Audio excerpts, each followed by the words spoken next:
All right, good afternoon and welcome to the College of St. Benedict and St. John's University Reverend Dr. Martin Luther King Jr. Day keynote speech with Robin DiAngelo. My name is Patty Klug and I am a first-year seminar instructor here at St. John's and St. Ben's. I also have had the wonderful opportunity this last semester to work in our intercultural and international student services to complete my master's practicum in higher education administration. As a graduate intern, I have had the pleasure of working alongside our devoted staff, including Director Brandon Woodard, Assistant Director Rebecca Brown-Medbick, and our student workers.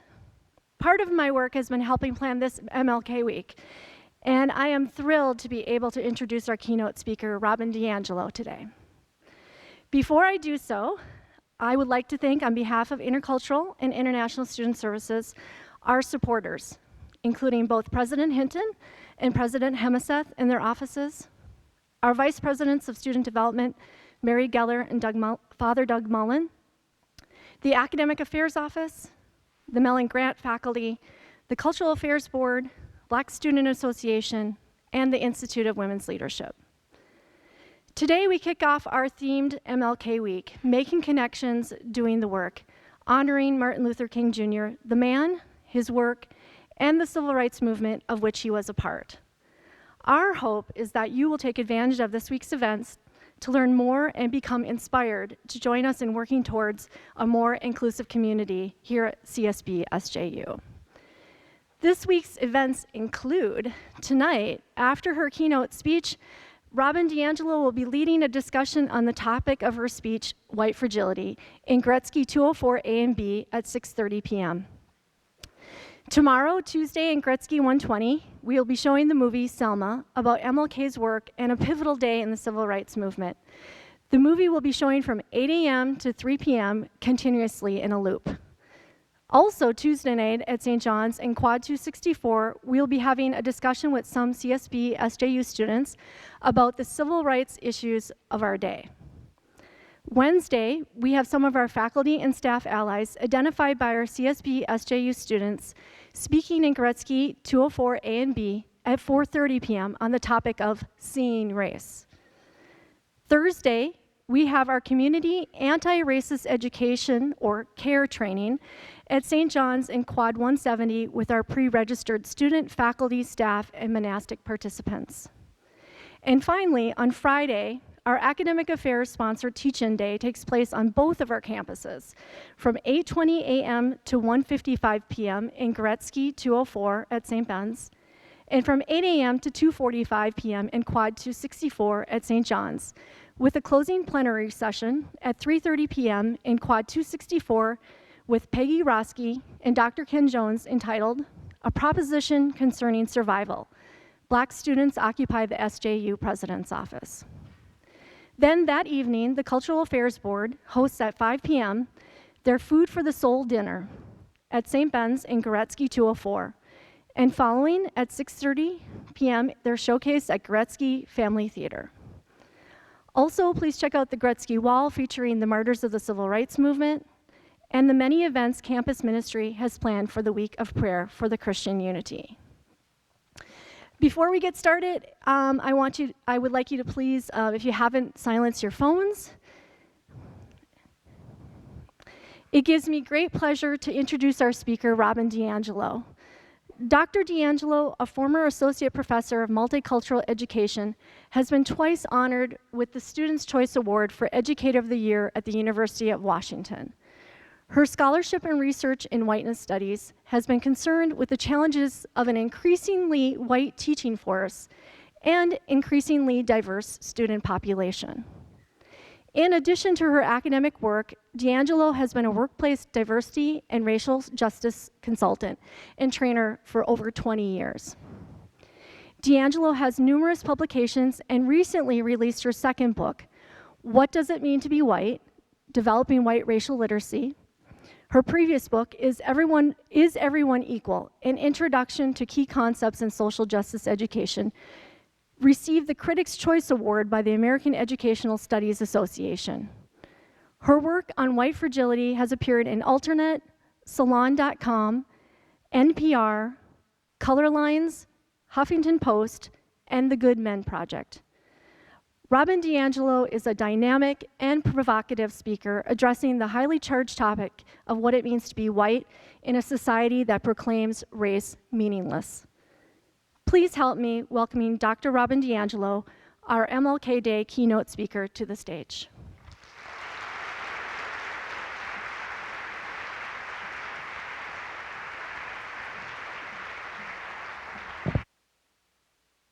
Hello, thank you so much for having me. It's very exciting to be in Minnesota, and that's related to the ice.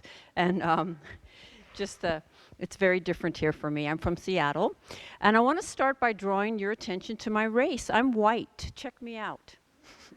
Look at me and think about it. And part of being white is that that's a very odd thing for me to do. I was not raised to think of myself as having a race. I mean, somebody had race, but it wasn't me. And I certainly was not raised to think about my race being relevant in any way to my life or my experience, and certainly not to be pointing it out as if it did matter. I'm really clear today, after decades of study and struggle and learning and relationship building, that I'm white, that I have a white worldview, I have a white frame of reference, and I move through the world with a white experience. And it is not just a universal human experience, it is a most particularly white experience in a society that is deeply separate and unequal by race. And so it may be a little odd that on MLK Day, you're having a white speaker looking at whiteness. For as long as we've been studying race, and when I say we, you probably can get a racial picture in your mind.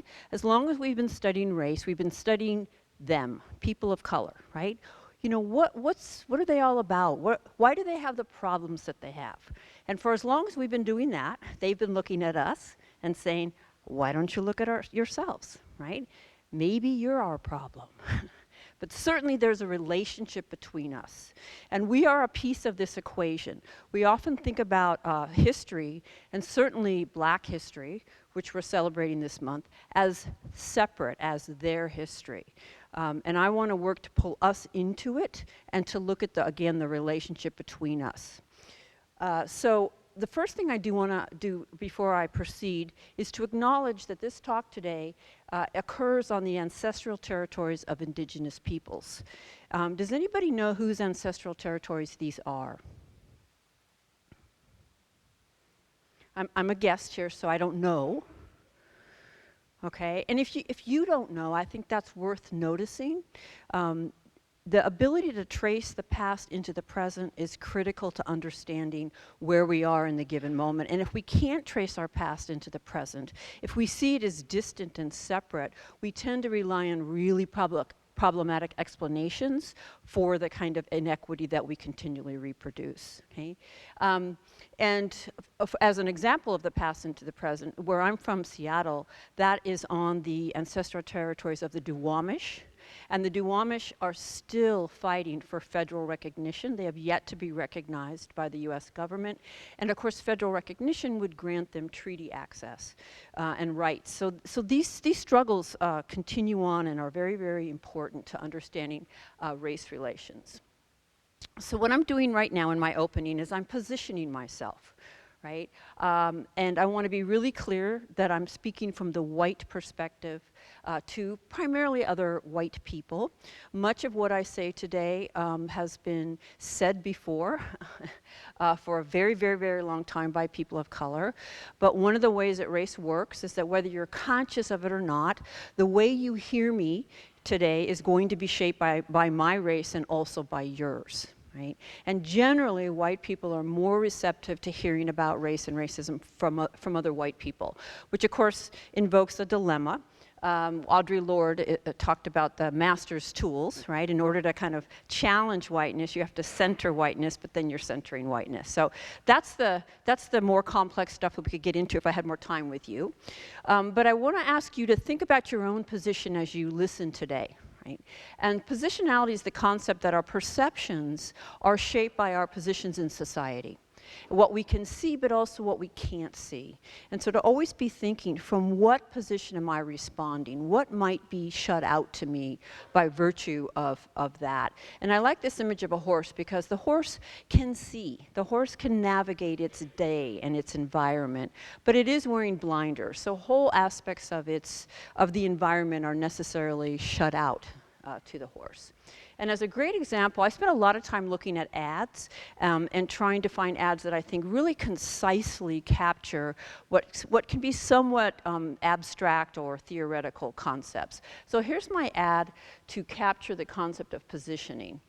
This is an ad for Costa Rica, and it says, constantly being discovered since 1502.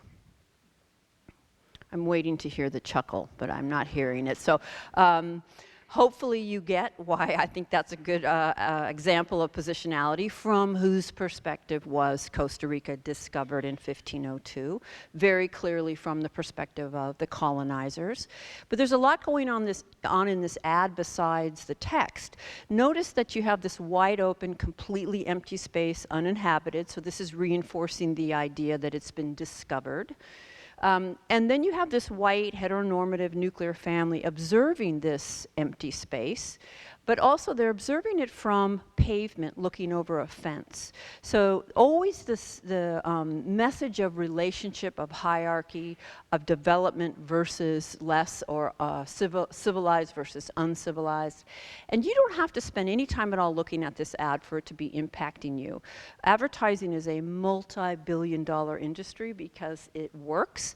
Advertisers know we only take a few seconds to glance at an ad, so most of what's going on is subliminal. And when people say to me, oh, I don't pay any attention to ads, they think they're telling me they're not affected. They're actually telling me that, their advertisers would love you, right? You can't resist the messages in advertising if you can't slow down and actually read them. Then the study of that is called media literacy. Okay, so by every measure across every institution in this country, there's racial disparity. There's racial inequality. By every measure across every institution, regardless of the narratives we have of meritocracy and individualism and equal opportunity, we continue to have the same inequitable outcomes we've had for decades. Right? And the empirical evidence for this just comes in daily. I don't spend a lot of energy trying to prove racism exists. It exists. And I think on some level we all know this. But at the same time, what is today's dominant racial narrative? Well, I'm a former professor of education, so I used to teach in a large teacher training institution.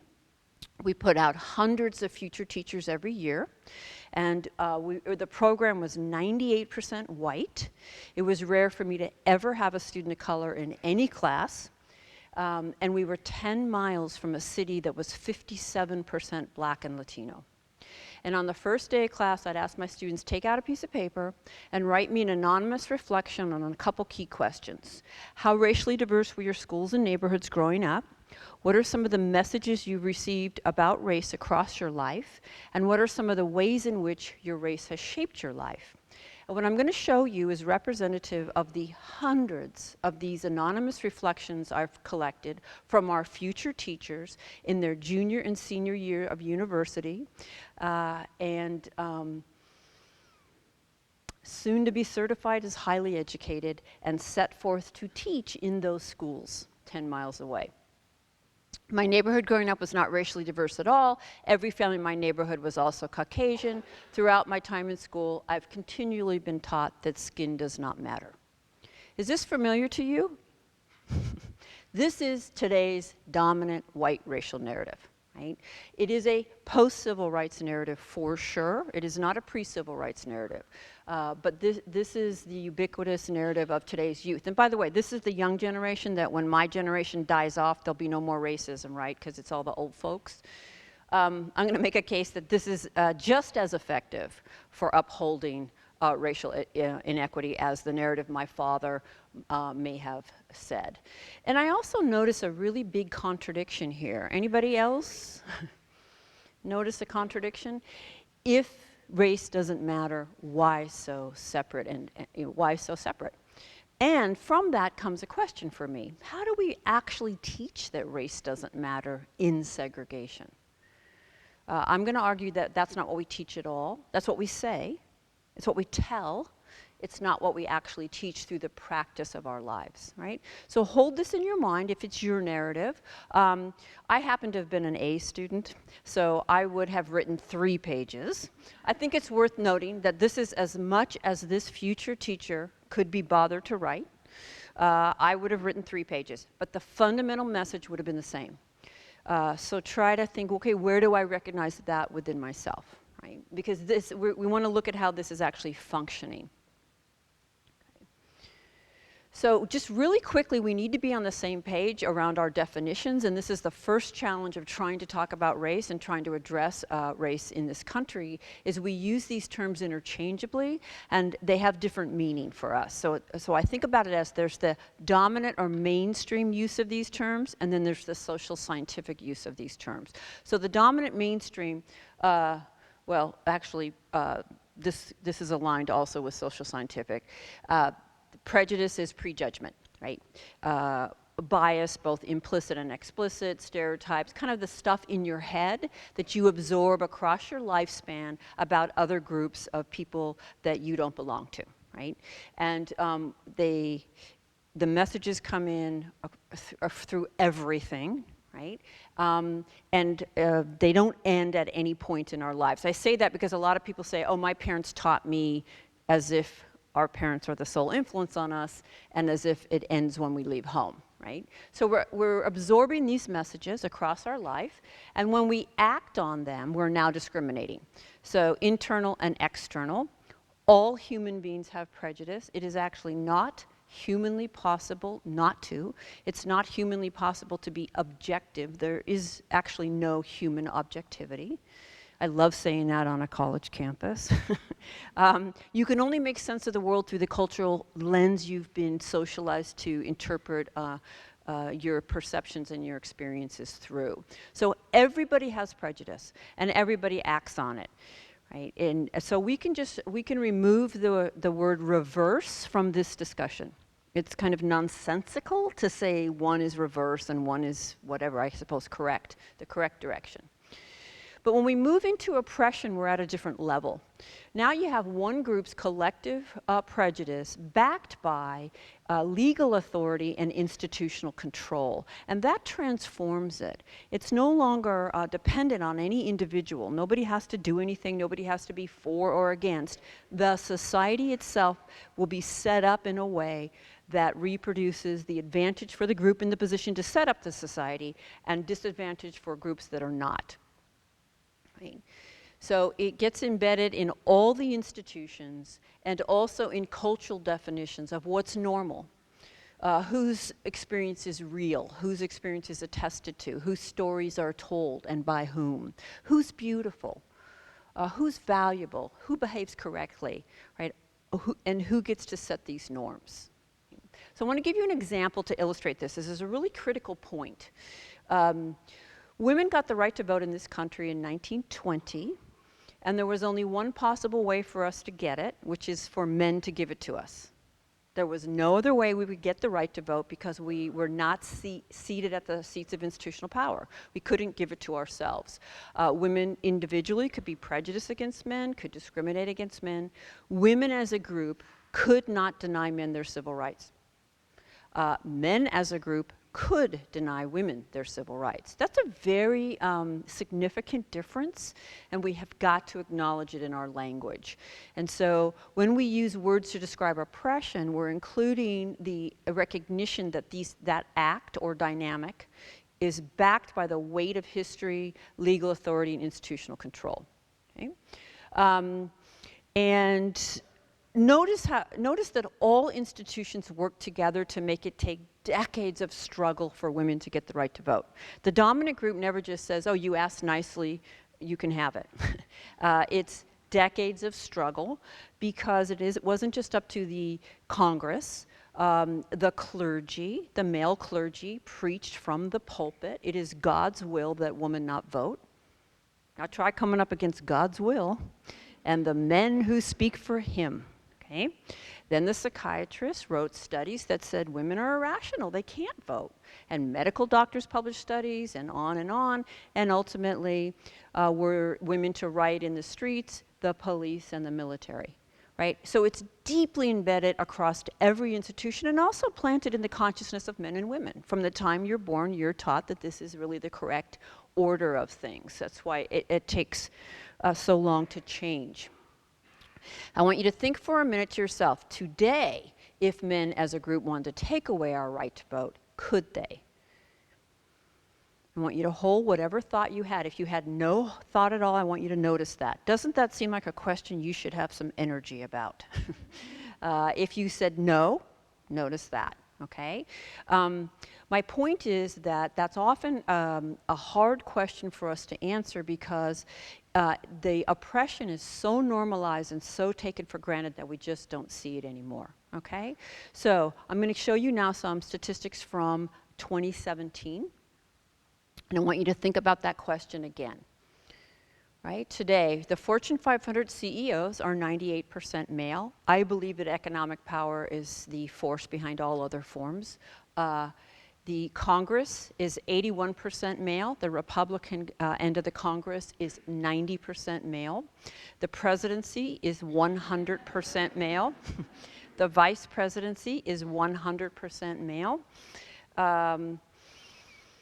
All right, so if they wanted to, could they?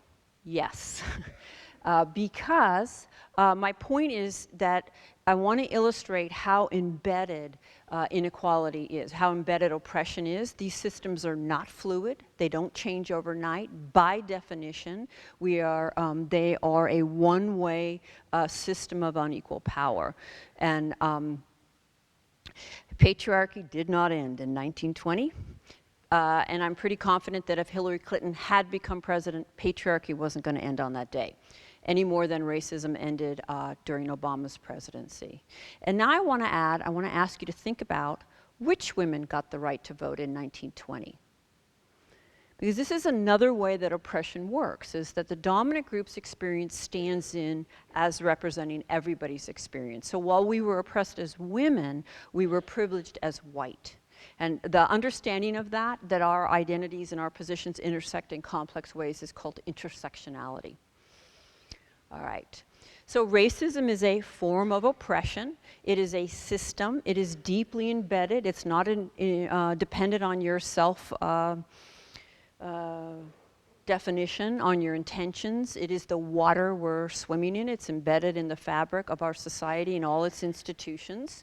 It works on multiple levels, and it results in an unequal distribution of resources between white people overall and people of color overall, with white people as the beneficiaries of that distribution. We can also remove the word reverse from this discussion, as there is no reverse form of oppression. Right? So when people say to me, they're just as racist as we are, I say, well, that depends on your definition of racism. If your definition of racism is racial bias, I would agree. Everybody's as racially biased as everybody else. When I use racism, I'm including the weight of institutional power behind it, and that is not, it doesn't, it's not distributed based on whoever feels like wielding it. So there is no reverse form of oppression or racism. And if that bothers you, that's great. If you're sitting here feeling really bothered that I said that, use that as a door in to think about why it's important to you and what narratives you're operating from. Right? So I think probably the most brilliant adaptation of racism post-civil rights, and all systems of oppression are quite adaptive, is post-civil rights, to be a good moral person and to be complicit with racism became mutually exclusive. You couldn't be a good moral person and be complicit with racism, right? Now racism is bad and racists are bad, okay? That seems like a positive change, but we have to ask ourselves always, how does it function? Well, it functioned to make it virtually impossible to talk to white people about racism. Have any of you noticed any white defensive-ness on this topic? Oh, there I got a chuckle out of you. Okay, yeah, because what we hear is you suggest that I've said or done anything with a racist impact. You basically just given me a moral insult. I am a good person. I am against racism. And so now I'm going to have to defend my character. Ever seen this? And that's what I'm going to do. I'm going to defend my character because you just gave me a character slight. And so it's just functioned to hold all of our blind spots in place. So we know how to fill this in, right? This kind of either or. You're either racist or you're not racist. And if you're racist, you're bad. And you're ignorant and bigoted and prejudiced. You're mean-spirited. You're old. You're Southern. You drive pickup truck. We'll get a little classism in there. And you live in, I don't know any of the little small towns. You live in some little small town around here. Okay. And if you're not racist, you're good, right? You're educated and progressive and open-minded and well-intended. You're young, you're northern, you live in Minneapolis. You shop at Trader Joe's. And you always bring your own bags. Okay. All right. So I love kind of poking fun at white progressives, because I am one. We just need to get rid of this. This is not an either-or proposition. It's the water we're swimming in. And how does this function? It just functions to block any further reflection, right? Okay. So this is a metaphor that came to me as I do the work that I do, which is basically talking on a daily basis to primarily white audiences about racism. And I hear the same narratives over and over. And as I listened, it's as if somebody's just handed us a script. And they have, actually. It's called socialization. There's a reason these narratives are so familiar and so predictable. And this image of a doc or a pier came to my mind. And what it signifies for me is how superficial these narratives are, how surface, right? Because a doc just seems to be floating on the surface. So let's see if you don't recognize any of these. Probably number one, I was taught to treat everyone the same. How many of you in here were taught to treat everyone the same? Okay, luckily I can't see you, so hang in there when I say what I'm about to say. You ready? No, you weren't.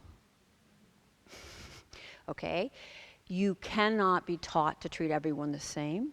No one in this room, including me, was taught to treat everyone the same. And I mean that I get that you were probably told to do that. I can lecture you, just like I could say to you, you know it's not nice to judge, right? So no more judging. We're good to go now? There'll be no more judging? Okay.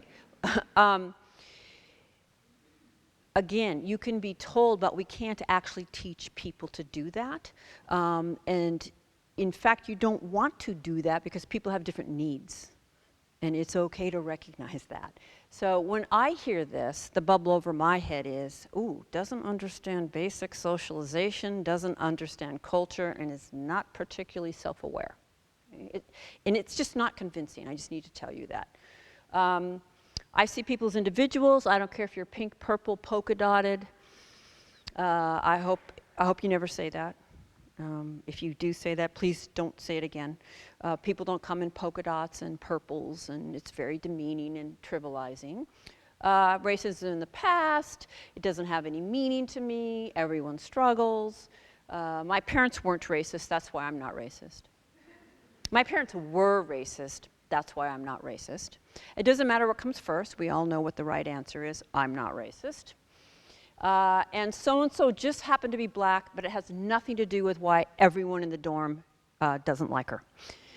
So this is another one I would just ask you to consider removing from your vocabulary anything that begins with regardless of race, just happen to, but the human. Because what you're doing in that move is kind of positioning some kind of universal experience. And there isn't. In such a deeply stratified society, there is not some universal experience. I might not know what race has to do with the conflict, but I need to be willing to look at it. There's so much good research that shows that most of this is not conscious, but it is driving behavior nonetheless. And if we refuse to go there, we're just going to protect our false information. So These are all colorblind kinds of narratives, right? They basically all say, I don't see it, I don't notice it, or if I do, it has no meaning to me. And of course, all of them function to take race off the table, to take power and inequity off the table, and to end the conversation, right? Well, if you're a little more informed, you probably know that color blindness is not realistic and it's out. Nobody's colorblind. So what do the more progressive whites say? The ones that shop at Trader Joe's. I'm going to get us to. Okay, we say stuff like this. Oh, I work in a very diverse environment. You guys probably can't say that, but.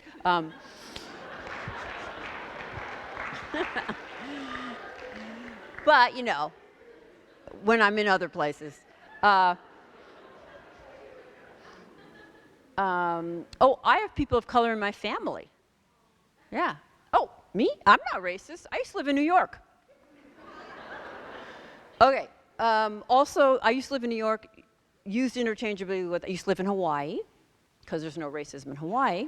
I'm from Canada, because there's no racism in Canada. I used to be in the military, right?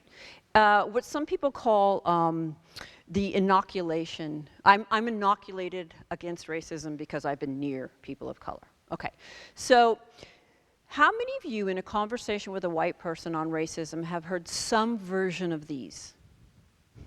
I'm going to bet really everybody, because these are the dominant narratives, right? Okay, so let's do a little discourse analysis. Let's do a little bit of what's so rarely done, which is interrogate these narratives. Let's go under the surface and think about, what are we really saying? Okay? Well, a white person who invokes some version of these is giving you their evidence, right? This is my evidence. Here it is. So in my mind, what is this my evidence of? I know it's hard to do call and response with a big old audience. This is my evidence that I'm not racist, right? Okay. So if that's my evidence, what's my definition? This is actually really important to be able to do with yourself, but also in trying to guide other people. So if that's my evidence for not being racist, well, then my definition of a racist is someone who cannot tolerate the sight of people of color. Someone who has conscious dislike, is intentionally mean, and couldn't work 3 cubicles down from a person of color, couldn't have people of color in their family, and certainly couldn't live in New York, right? I'm often, you know, when people tell me that they used to live in New York, I'm always like, you're kidding me, right? You walked by people of color? You're amazing. Clearly, you are free of all racism. Okay. So the first thing I need to say is, even an avowed racist could do all these things, right? Okay. And let me just ask, in a big rhetorical question to the folks of color in the room, have you ever worked 3 or 4 cubicles down from a white person that had a little bit of racism? Okay, trust me, they're nodding. Okay. So this is just not good evidence, and it rests on a really, really problematic and simplistic understanding that it's all about intentions, it's all about conscience, and that you couldn't possibly have any patterns or assumptions or blind spots if there is fond regard, right? If I smile on occasion, go to lunch with Brandon, I am free of all racism, right? I mean, if you can think of any other definition this person has, let me know, but this really is what we are saying, okay? So let's play a little bit with, I have people of color in my family, because that's a little bit more sensitive. I am going to, for me, one of the most powerful interruptions to my socialization has been to build sustained, authentic cross-racial relationships, because very little in my life set that up to happen in any kind of easy way. But that does not free me of any racist, biases, or implicit or not. And we seem to be able to do this with gender. So how many, I'm going to use cisgender terms now, how many of the women in this room have a primary relationship with a man? All right, you got a man in your life, do you? All right, so the day he fell in love with you, all his sexism vanished, correct? It didn't? And if you're not sure about your current partner, just think about your ex. You will get right in touch with it. Okay. How could he possibly have any unconscious stuff? He loves you. Okay, we are clear, are we not, that we are socialized differently and that we're going to be struggling with gender differences for the rest of our relationship. I would never say to you, oh, I'm married to a man, therefore I have a gender-free life. By virtue of my very marriage, trust me, I'm submerged in gender dynamics.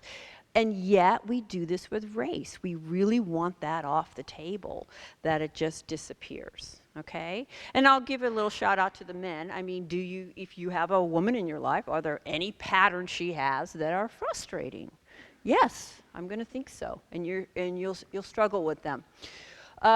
Children are so much more open. This is a very cherished narrative. I'm very sorry to say that the research shows that by age 3 to 4, all children who grow up here learn the racial order. And I'm going to say this a little more bluntly now. All children who grow up in the US by age 3 or 4 understand that it's better to be white.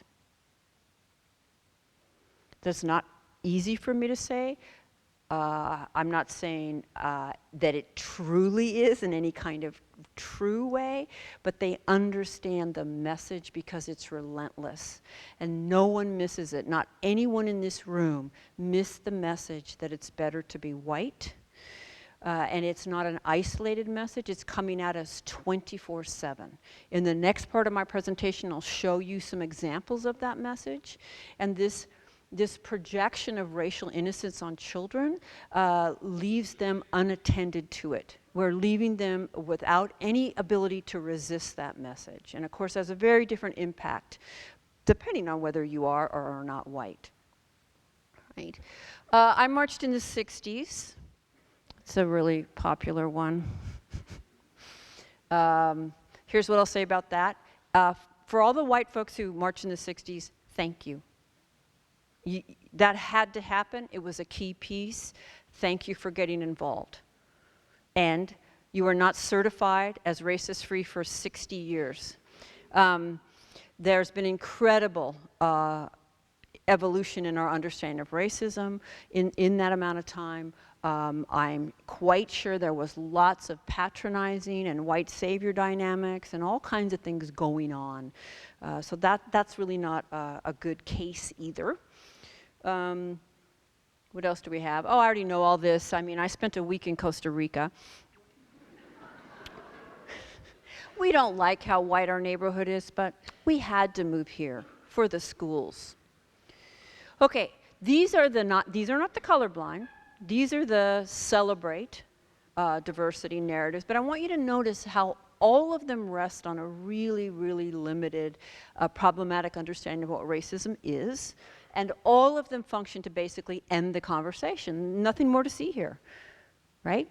I'm not a part of the problem. I'm good to go. Let's carry on. So what I've tried to do is take us under the surface and look at what is this resting on, right? Okay. So I want you to think to yourselves on a couple of questions for just a moment. I want you to think about how racially diverse was your neighborhood growing up? And what messages did you get about race from your childhood neighborhood?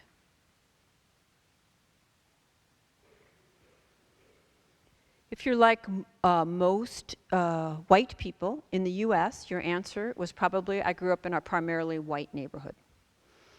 The vast majority of white folks in this country do live in segregation. I think that's a really important word for us to use.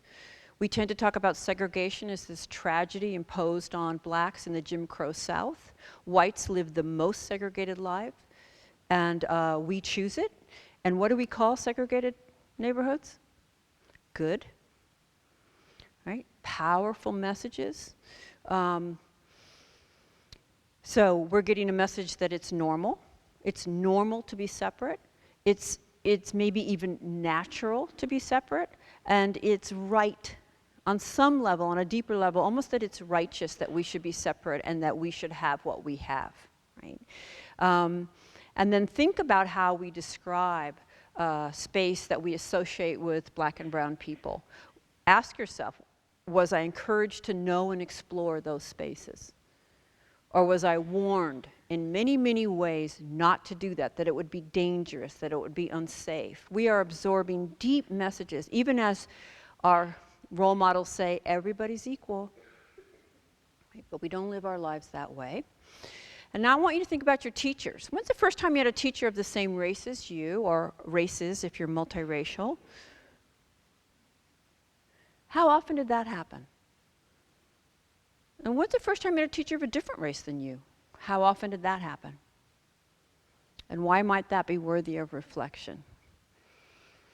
Well, if you're like most white folks in this country, your answer is probably rarely, if ever, in my entire life have I ever not looked up and seen my own race reflected back at me. You could get through graduate school without ever having a teacher of color. If you're a person of color, your answer was probably rarely, if ever, in my life did I look up and see myself reflected at the front of the room. Why does that matter? Because the teaching force is 83 to 93% white, and schools are almost back, by the way, to pre-Brown versus Board of Education levels of segregation. And those white teachers answer these questions the same way almost all other white folks answer them. So where are we getting our information? The worst places. We're getting our understanding of people of color from movies, television, news, jokes, omissions, stories, warnings. But now we're in a position to determine who's smart, who belongs where, and by every measure there's racial disparity in those decisions. Right? Okay. So a friend of mine puts it like this, and it always gets me. She says, pretty much all of us have been taught by white people who've been taught by white people who've been taught by white people who've been taught by white people who've been taught by white people who've been taught by white people, using textbooks written for, by, and about white people. I'm trying to get you to see the depth, the frame, and move you beyond I'm nice and I'm friendly, right? And see how deeply embedded the particular worldview is. Right? And I want to show you an image that for me just captures this. This is last year's College Jeopardy Champion playoffs. So these are our best and our brightest, right? These are the college champs. And that is the board at the end of the grand champion round. And as you can see, there was one category not one of them touched. So nobody was going to lose and risk it. So obviously the hardest.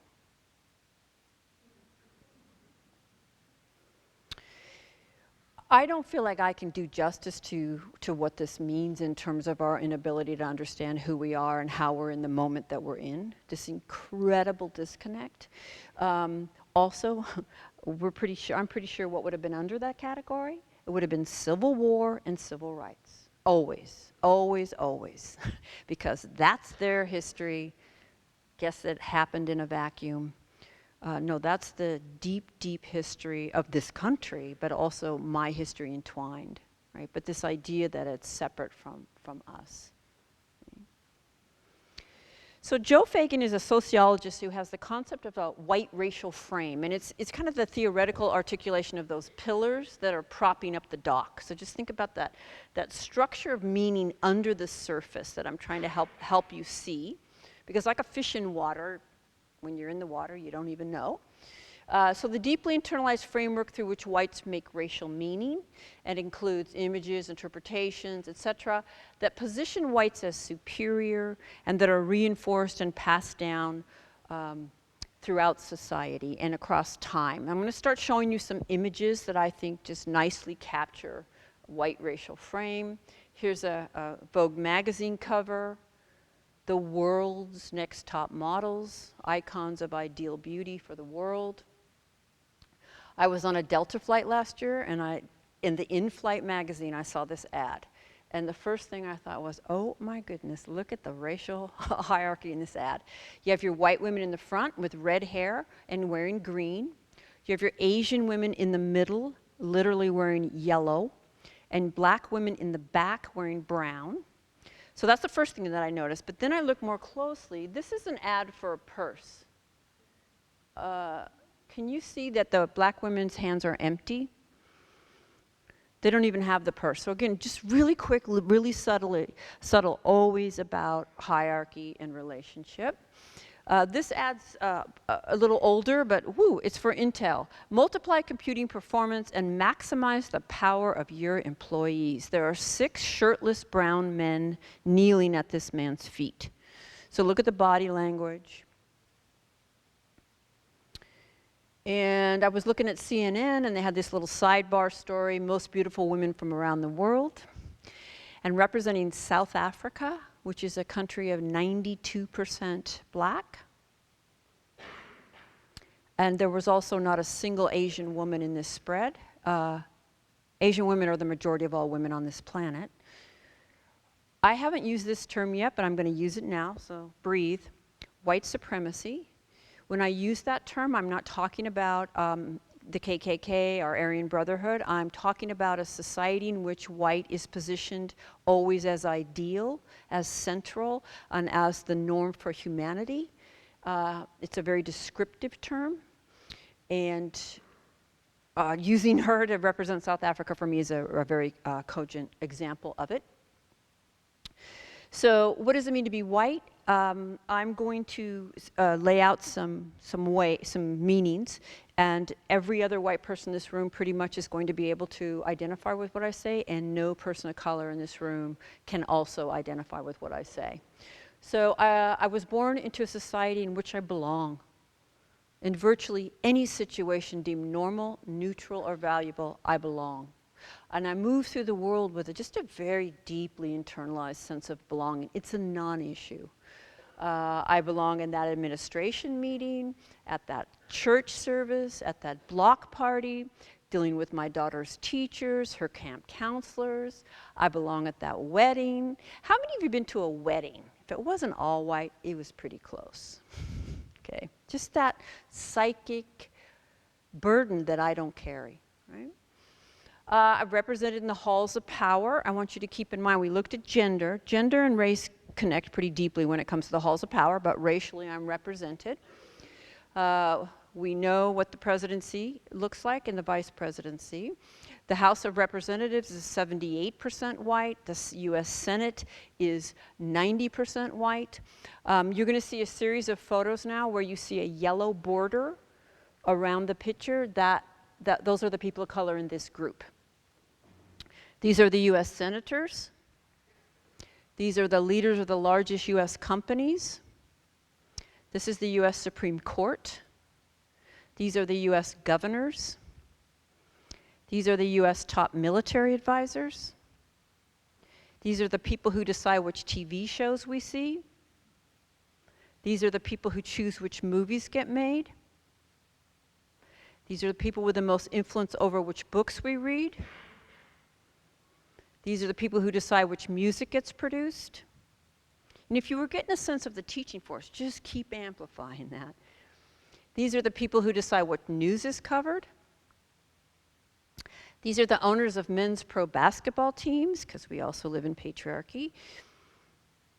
These are the owners of men's pro football teams. These are the owners of men's pro baseball teams. Presidents of Ivy League universities, represented in the halls of power. I want you to keep thinking about what it means to say institutional power. Okay, I don't mean to pick on the Republicans, trust me, but when I saw this picture, I'm like, this is what it means to be white. This is Paul Ryan and his incoming group of interns.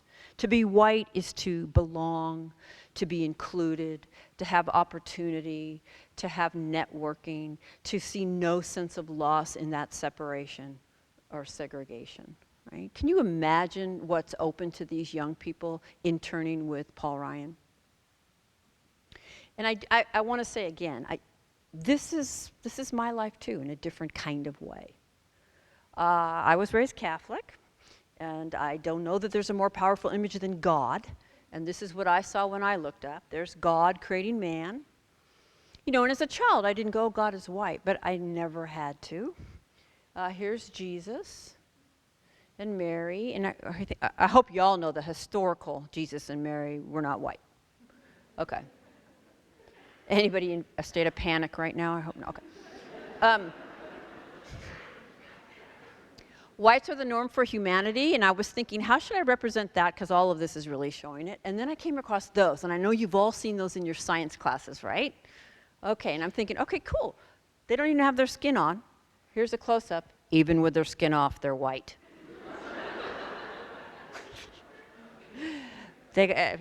It's not so clear, but blue eyes, the whole shebang. Okay. There's Adam and Eve, the first human beings. And, again, I understand that Adam and Eve are biblical characters, but the first human beings did come from the continent of Africa. Constant messages that it's better to be white. We talked about children getting these messages. I chose these because they're on every checkout counter, in the grocery store. Here's best hair. We do have Halle Berry here. Her hair is straightened. I think that's a very powerful message for black women in particular. This is this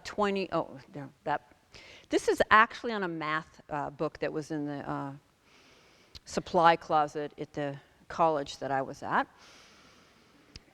This is 2015's World's Most Beautiful Woman. Here's last year's World's Most Beautiful Woman. I mean, this stuff is ridiculous on some level, but just very, very powerful in terms of the message. These are the top 5 runners-up for this year's Miss Teen USA. And yes, they are different girls. I know they are, but I have to concentrate, and just like, okay. And I want you to take that in, right? Miss Teen USA for the whole country, right? And then this is the group that they were drawn from. And of course, there was one African-American girl in the back. And I am confident that these young white women would tell you how they weren't racist because they were friends with her. There is a child supermodel. You may not know this, and I have an issue with this on a couple levels, but certainly in terms of whiteness, this is the world's most beautiful girl. This is on a science website right now. What would a scientifically perfect face look like? Is this the perfect face, scientifically? As if this is as if white supremacy is actually scientifically natural.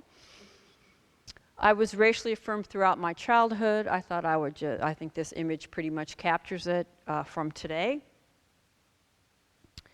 Those who write and direct film really shape all of our ideas, our images, our understandings. Vastly, vastly white. I chose this movie because it was very beloved. It was Academy Award winning, and because I found it to be egregiously racist. I think that picture pretty much captures it. He's trying to teach Michael Oher how to play football. Michael Oher just can't comprehend it. He doesn't have the intellectual capacity, according to the film. And so finally, they just appeal to his instincts. Right? And it reminded me a lot of this picture. Right? Remember that the white racial frame is how we keep these narratives in circulation across time. Here's a scene from The Blind Side. Right? And this is what I've seen over and over and over all my life. This is his neighborhood, which he's going to soon be rescued from by the white savior. And I want you to contrast that with, look at that Christian benevolence. Look at that abundance. And Mrs. Toohey is a hero for saving him. This is his environment. This is ours.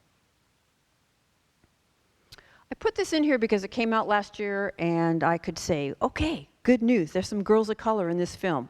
See if you can find them. They're going to be where they always are. Side. Side or back. And these are shows that I think many of us grew up with. I grew up with, my daughter grew up with.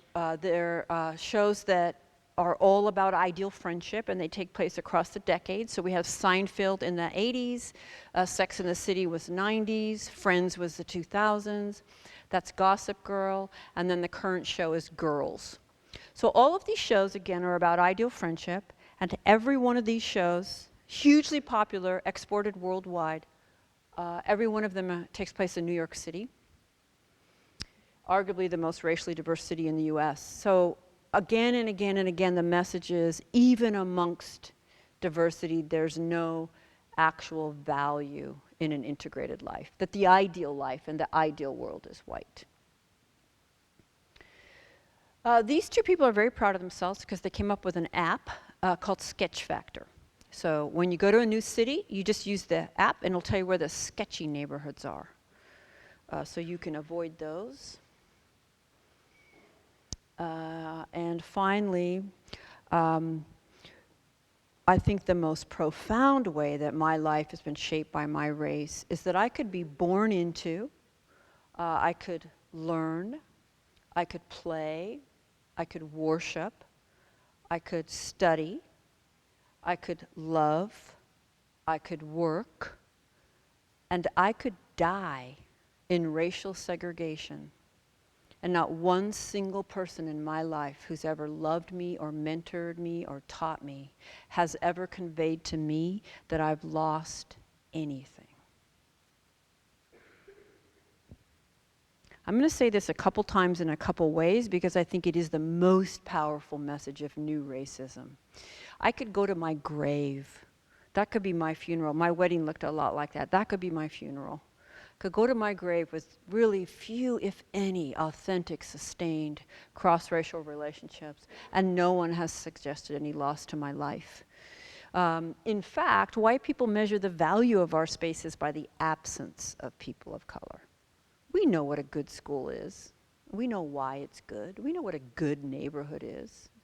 We know when a neighborhood's coming up. Right? And so the fundamental message is there's no inherent value in the perspectives or experiences of people of color. So now you get to the tables of power, and as college graduates, you will be at the tables of power in whatever way that is, whether you're at a nonprofit or a for-profit, you're going to be at those tables. And you're going to make decisions that are going to be deeply shaped by this internalization. And this is going to come out in all kinds of ways, whether intentional or not. So I'm hoping you're noticing I'm a fairly empowered person.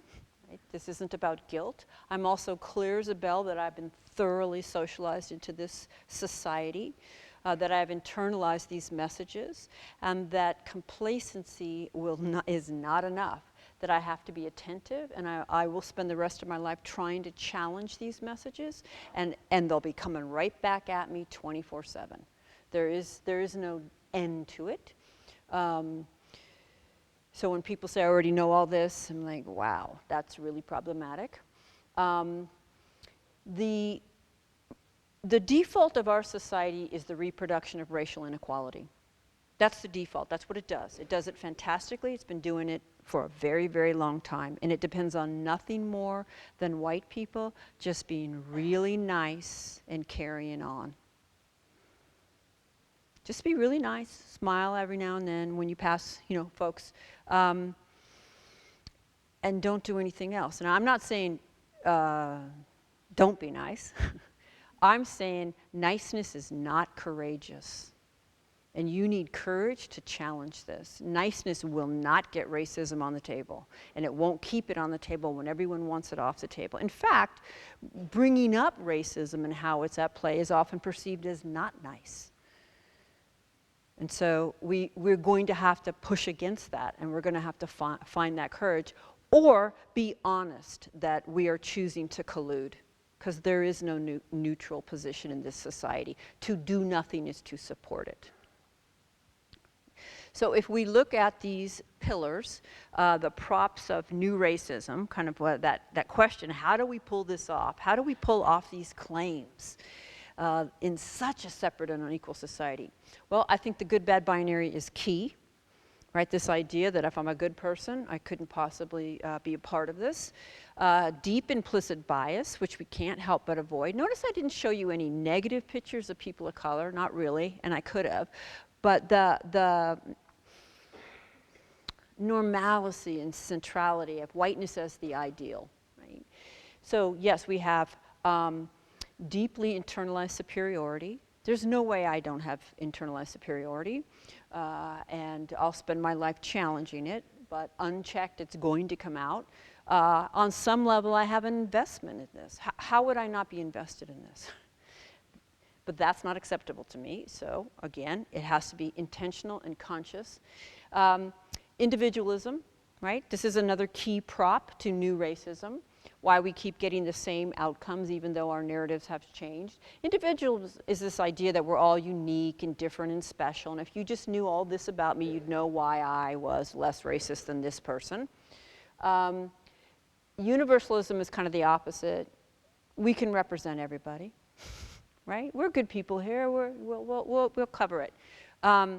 Or this idea that we're all having the same experience. Gosh, I love little small towns. I'm so comfortable.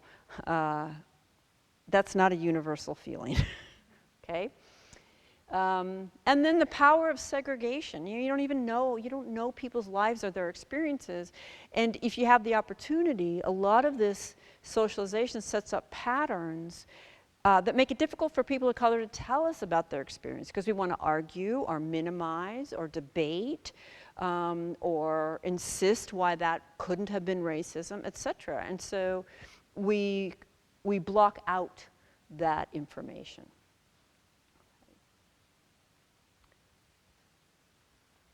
So I'm going to leave this up here. And I will close by saying that this work is so transformative. I wish white people could understand that once you just start from the premise that of course you've been conditioned into a really problematic worldview, we can stop trying to deny that. Then we can put our energy in trying to identify how we may be participating even when we don't know and don't mean to. So it's incredibly liberating to do this work. It's fantastic. I don't really think there's anything that's ever pushed me to grow the way this has. So I invite you, wherever you are, to keep going. And just thank you so much for your very respectful attention.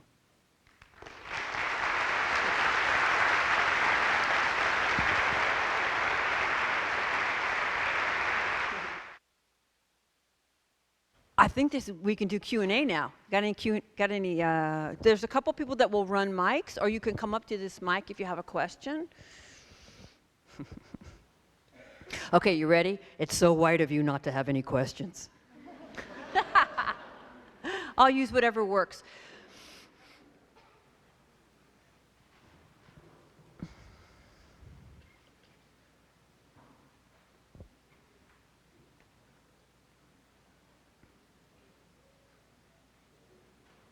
Oh, do you rather just say it to me and I'll repeat it, or do you want to come up?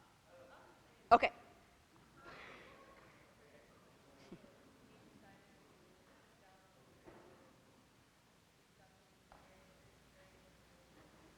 So she's asked me what was a turning point for me, and there really was a turning point, so thank you for that question. I graduated with a degree in sociology and didn't know what I could do for a living. So the Career Center at my college said, one day called me up and said, there's a job, and it just got your name all over it. It's for a diversity trainer. And I looked at it, and it was, you're going to go into the workplace and you're going to lead diversity workshops. And I just thought, oh my God, that's the coolest job ever. Like, who doesn't love that? So interesting. And of course, I'm totally qualified. I mean, I'm a vegetarian. So I mean it. Like, I was just like, oh, of course. So I applied, and because everybody in a position to determine my qualifications was also a super nice white person like me, I got the job. And I was in for the most profound learning of my entire life, because the first thing was that there were 40 of us, and we were very, very multiracial, and we had to go through a 5-day train the trainer. And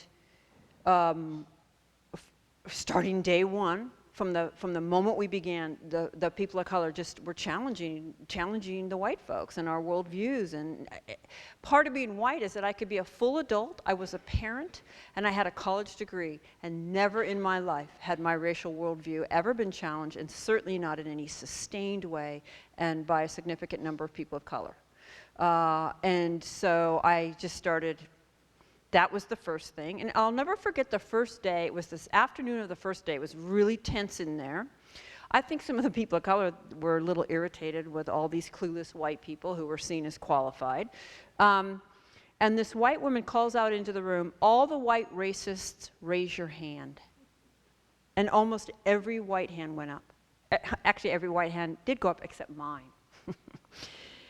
And I'm looking around going, okay, I get it, it's the party line, but I'm not raising my hand. I'm not racist, no way. And I drove home thinking, yeah, I was the good one, right? I showed them. I look back now, and I would raise my hand because I see that very, very differently today.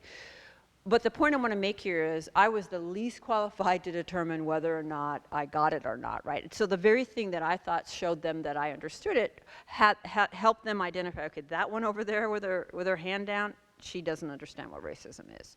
So it was stuff like that was happening, and then we went out into the field, into the workplace, and the hostility was off the charts. White people were so angry about having to have this conversation, and it was so intense. Eventually, I got better at kind of figuring it out and then speaking back. And then after 5 years, I'm like, okay, after 5 years, there were only 2 trainers left out of 40. And I was the last white one standing. And I realized, wow, that was actually an extraordinary opportunity. For a living, you're walking into mostly white spaces every day and trying to talk about race. And that's something most white people avoid. So then I went on to get my PhD so that I could kind of disseminate that more widely. So that was a turning point. I'll add one more piece if I don't see any other questions. Is I grew up poor. I want to, and I'll say it really quickly. I knew from a very early age that I was less than, and I had a very deep sense of shame. And I could draw from that, but I also realized that I always knew I was white. And so that being able to play with that and figure out that helped me too. Yeah, go ahead.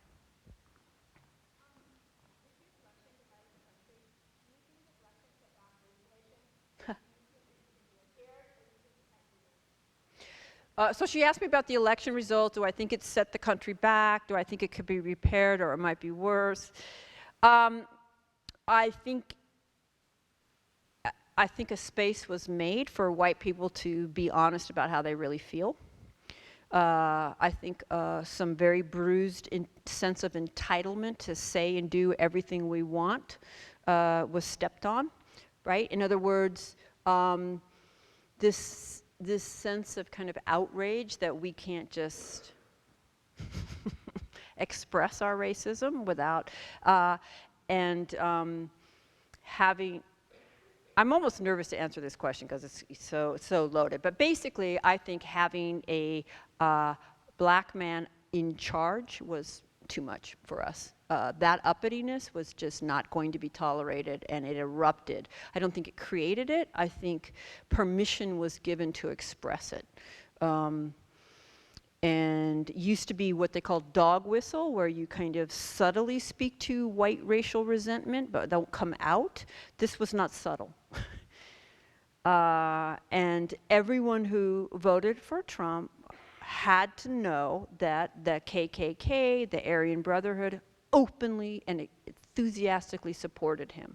So I just don't accept that that wasn't in there. Yes?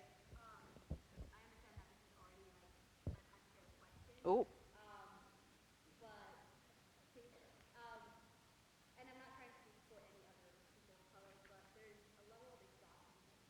Yep. Yep. Ugh. Yeah.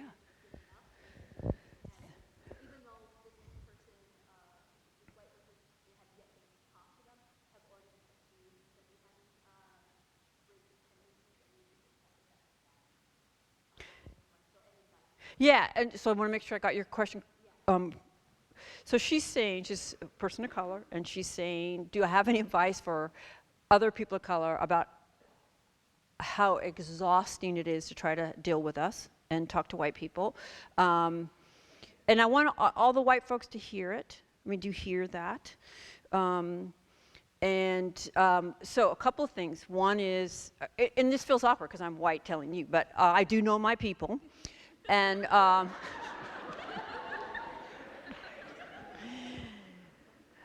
so one, I would say choose your battles. You know, you got to get through the day.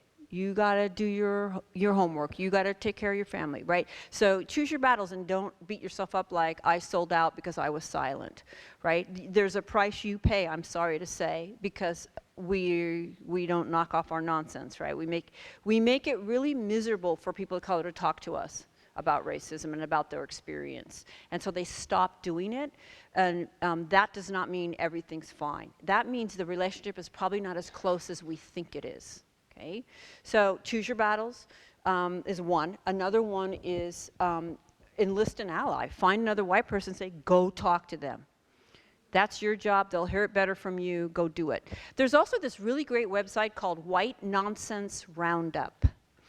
And I know the people that started it. It's a whole group of white folks who, if you're on Facebook or you're in an argument with someone, you tap them and then they come on and they articulate the counter narratives so that you don't have to.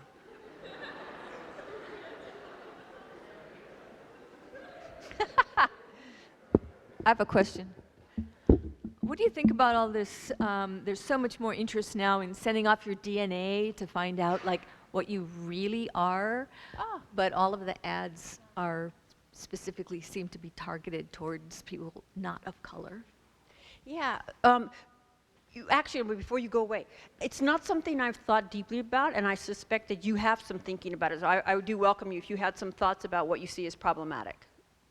Because I just haven't thought about it, and now that you're saying it for the first time, I'm going, oh, it's not a field I looked I at. think it's part of that. Oh, I can't be a racist because I'm not completely really white. Okay. You know, I'm like from everywhere. That's my great grandmother was an Indian princess. Yes.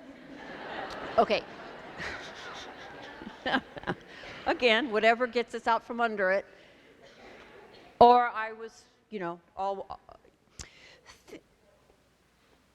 Yeah. Think about your other identities as more or less salient in a given context, but they don't cancel each other out, right? The different things kind of become, like I'm here right now talking about racism, and so being white is very salient for me, but if I was in front of this group talking about sexism, being a woman would become very salient for me, and it would start to change the way that I talked and was perceived and interacted. So I just offer that to you.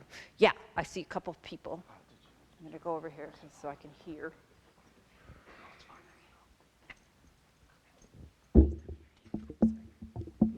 Hi.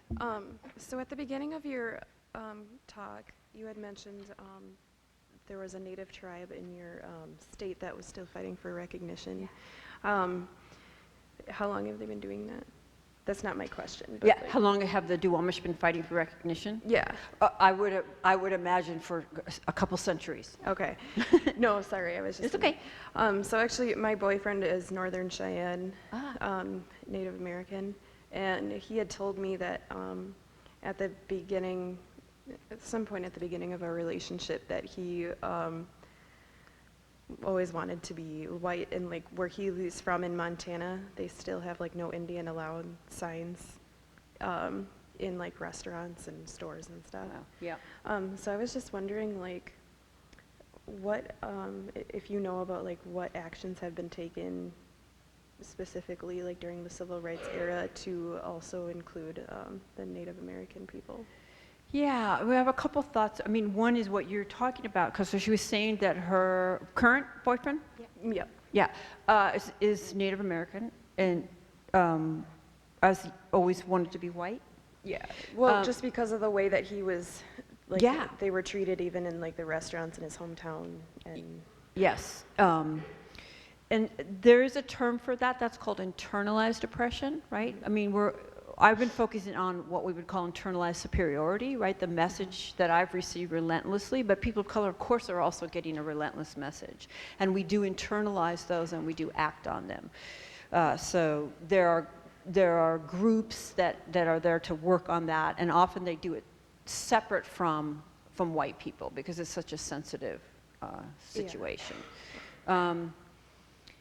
And then I think the other part of your question was, how did the civil rights movement include or not include Yeah. indigenous peoples? Yeah. It, for me to have racial literacy, you really have to understand how different groups of color have been positioned in society, right? So, because for me, an hour is so short, right, for such a complex, Okay, nuanced topic. And so I've been speaking in the big binary of white and people of color. But in doing that, I'm collapsing a lot of complexity in the category people of color. Groups of color are not viewed the same way. They don't have the same experience. They're often, I mean, there's lots of dynamics. In some ways, indigenous peoples have a hyper invisibility, right? Where African Americans have hyper visibility. And so you just have to do your homework and learn about all the different struggles. And Yeah. because what strategy might be really good for African Americans in the particular way society has positioned them may not be a good strategy for someone who's indigenous or Asian, and then whether are they immigrant, are they international, are they first generation? Like it's really complex. Yeah. So I hope I did some Yeah, no, help you're there. fine. Thank you. You're welcome. Hi. So I wanted to preface this by saying thank you for coming out here and speaking. I think that this discourse is very much needed to gain any sort of progression in terms of racial equality. But I found myself somewhat offended by some of your comments. First of all, you yourself have said in your speech that racism is prejudice plus institutional power. So in that, I just want to clear this up, that you're saying that every single white person in this country, including yourself, is racist. Yes. Because prejudice is, because everybody has prejudice. You also said that. Yes, everyone has prejudice. And because we're white, we have power. Yes. Therefore, every white person is racist. Yes. Including this, black people cannot be racist because they do not have power in this country. And I'm only hesitating because people get very, But you very said hung it. up on that. But yeah, if you're understanding racism as a system of, yes, I'm going off people of of color your, don't wield your that system. definition of racism. Yeah, yes, Okay. yes. What was the next point I was going to make? I'm not really up here to necessarily argue with you. No, it's okay. Were you just wanting me to say Yeah, that that's what I was saying? I just wanted to clear that up. Yeah. Well, shoot. But let me just say something. I don't believe any boy grows up not knowing it's better to be a boy than a girl. I mean, this is how we teach. Well, I don't think it's better to be a boy than a girl. I think that men and women are very different. Yes.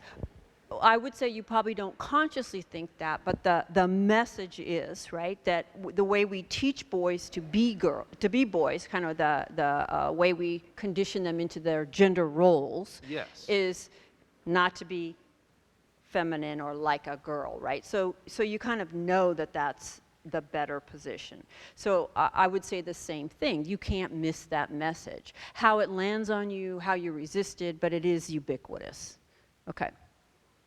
Thank you. You're welcome. All right, on that note, should we close this down or, oh, you can. No? Okay.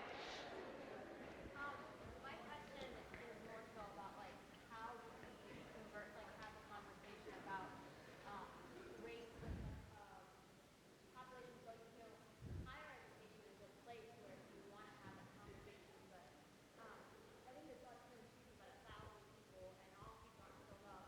There's probably like 3,000 students that just didn't show up. Yep. It's frustrating for like the students of color that whenever we have spaces like Circle of Understanding or talks like this, that a large portion of our student body isn't here and they don't participate. So how do we make it more obvious that they need to be here because professors recommend it, our president is here, St. Ben, but then there's sort of large population that isn't showing up. How do we invite more people and kind of make it more? Yeah. So it's a deeply embedded system, right? And it's really, really, it's not going to end in my lifetime. I just want to say that. And this is where I find some sense of hope, is yes, we're not going to get all those people to show up, but tipping point theory says you only need 30% for cultural change. And when I think about that, I'm like, okay, that I feel I can do, right? That's not as overwhelming. I don't even have to get half. But you begin to get more, and then the culture begins to shift. And so if we break it down in that way, it feels a little more manageable. You know, I mean, there's different strategies, like, and they have pros and cons, right? Do you mandate it? Do you not?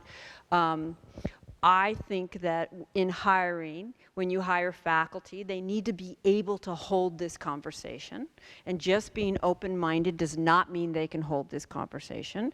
But the more they can, then they can help their students. And it's kind of a multi-pronged effort. What if you're not in like a higher education? Like what if you only ever graduated from high school and there's a good amount of the white population that is never going to college, at least at this point. And I mean, I think that's one of the biggest influences of why Trump was able to become president. So then how are we supposed to reach those people if they're not even getting the basic fundamental understanding of what racism, discrimination, and history we have behind it? Yeah, I mean, it's overwhelming, particularly right now. It is. It's overwhelming. And yet, all I can say is, as a white person, I don't get to be hopeless. I just don't. I can't. That in the end just serves me to give up. I can't give up. So many brilliant people right now are just writing. There's so much good information and resource out there now of strategies and next steps and what you could do. And so that's what I would offer folks, is to take the initiative to find out, because there are people speaking to that question. So, and since it's so complex, I don't know that I can beyond that. Yeah, okay. So I'm getting so maybe just check your arrogance, okay? Just reach for humility. Please, white folks. Every white person has an opinion on racism. I've never met a white person without an opinion on racism. But please try to hold that it's necessarily limited if you haven't devoted sustained study, struggle, and focus. You can get through law school in this country without discussing racism. You can get through teacher education. You can, right? And so you just necessarily don't have the information, haven't been given the information. Please try to relax a little bit about that righteousness and reach for humility. It's a key interruption of whiteness. Thank you.